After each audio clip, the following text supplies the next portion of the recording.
दोस्तों, शाकिर कहता है जब मैं छुट्टियों पर गांव आया तो चाचा रशीद से कहने लगा, चाचा रशीद एक बात तो बता, तू हर वक्त इतनी मेहनत क्यों करता है?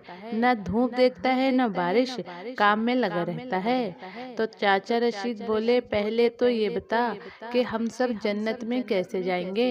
मैं तेरे सवाल का जवाब बाद में देता हूँ। मैंने सीना चौड़ा करते हुए जवाब दिया, चाचा ये भी भला कोई पूछने की बात है? हर कोई अपने अच्छे अमाल की वजह से जन्नत में जाएगा। चाचा बोले, वो तो ठीक कह रहा है पुत्र, मगर एक चीज और भी है, वो है बेटी जो हमें जन्नत में लेकर जाएगी। वो पूरे घर में घूमती फिरती है, अब तो माशाल्लाह वो शादी के काबिल भी हो गई है। तो बस इस बेटी के दहेज के लिए ही मैं मेहनत करता हूँ।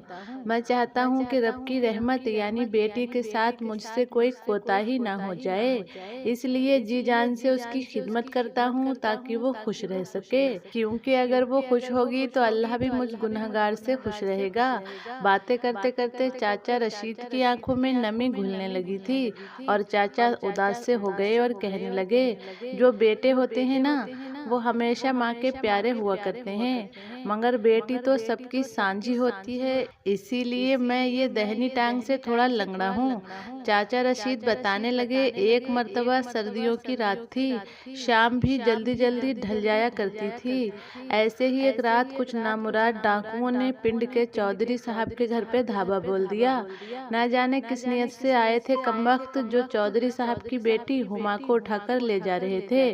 बेटियां तो सबकी प्यारी होती हैं, चाहे वो किसी गरीब की बेटी हो या पिंड के चौधरी की। तो फिर मैं कैसे जाने देता हुमा बेटी को उन डाकुओं के साथ? मैंने अल्लाह को याद किया और फिर लंबी मजबूत बांस की लकड़ी से उन पर हमला कर दिया। वो तो हथियारों से लैस थे और जब मैं एक डाकू से गुत्थम गुत्था कर रहा था तभी दूसरे डाकू ने मेरी इस दाहिनी टांग को जख्मी कर दिया और मेरी चीख निकल गई। मेरी खौफनाक चीख ने सारे माहौल को डरावना कर दिया।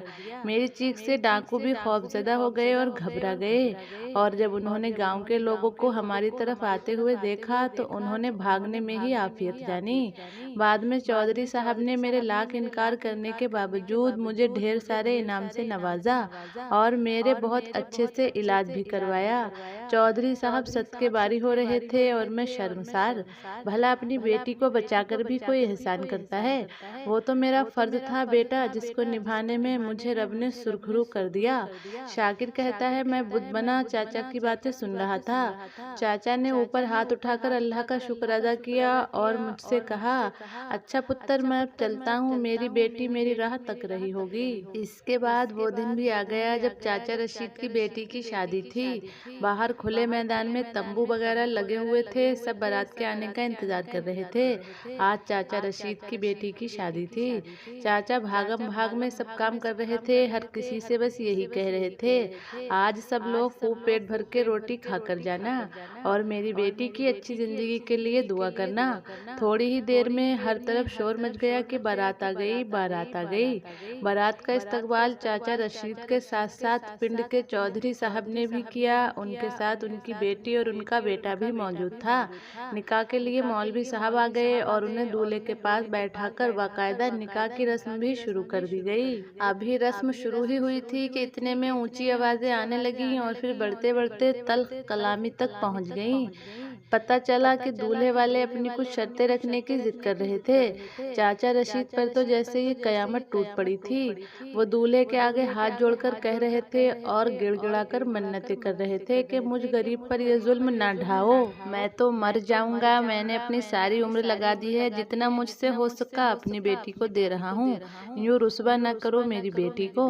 मगर दूल्हे वाले तो जैसे कसम खाकर आए थे कि शर्तें मनवा कर ही दुल्हन को घर लेकर जाएंगे। चाचा जैसे पागल होने वाले थे। हर तरफ बातें होना शुरू हो गई थीं। चाचा रशीद ने पता नहीं क्या सोचा और वो दूल्हा के पांव पकड़ने ही वाले थे कि पिंड के चौधरी साहब ने उन्हें फौरन पकड़ लिया और एक तरफ चुप करके खड़ा रहने का हुक्म दे दिया। फिर चौधरी साहब ने दूल्हे के वालिद से मुखातिब होकर नरम लिहाज में कहा कि अगर हमारी बेटी को इज्जत से और बिना किसी शर्त के ब्याह कर ले जाना है तो बिस्मिल्लाह, वरना वापसी का रास्ता तुम लोगों को भी पता है। दूल्हे वाले मुंह बिसूरते हुए अपनी बारात वापस ले गए। फिर चौधरी साहब ने अपने बेटे को दूल्हे की जगह पर बैठा दिया और मौलवी साहब को निकाह की रस्म पूरी करने को कहा। चाचा रशीद तो जैसे हक्का बक्का आंखों में आंसू लिए इधर ही अल्लाह के हुजूर सजदा रेज हो गए। फिर बोले कि मैं कैसे आपका इतना बड़ा एहसान उतार पाऊंगा। आपने मुझे खरीद लिया है चौधरी साहब, मेरी इज्जत रख ली है, मेरे दामन को उम्र भर की रुसवाई से बचा लिया है। चौधरी साहब ने चाचा रशीद को उठाकर खड़ा किया और कहा कि जिनसे रिश्ते हो जाते हैं वो लोग गले मिलते हैं, आ गले लग जा।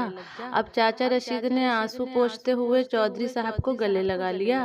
दोस्तों, वो बारात लेकर आए और वापस खाली हाथ लौट गए, जबकि चौधरी साहब के बेटे को तो पता भी नहीं था कि यहाँ उसकी शादी हो जाएगी।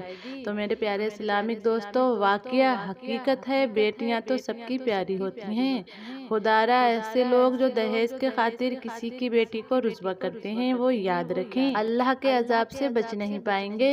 याद रखें, आप किसी की बेटी नहीं अल्लाह की रहमत को रुस्वा करते हैं तो फिर कैसे अपनी ज़िंदगी सुकून से गुजर सकती है। तो प्यारे दोस्तों, आज की वीडियो में इतना ही। आप इस वीडियो के बारे में क्या कहते हैं, अपनी राय ज़रूर बताइएगा।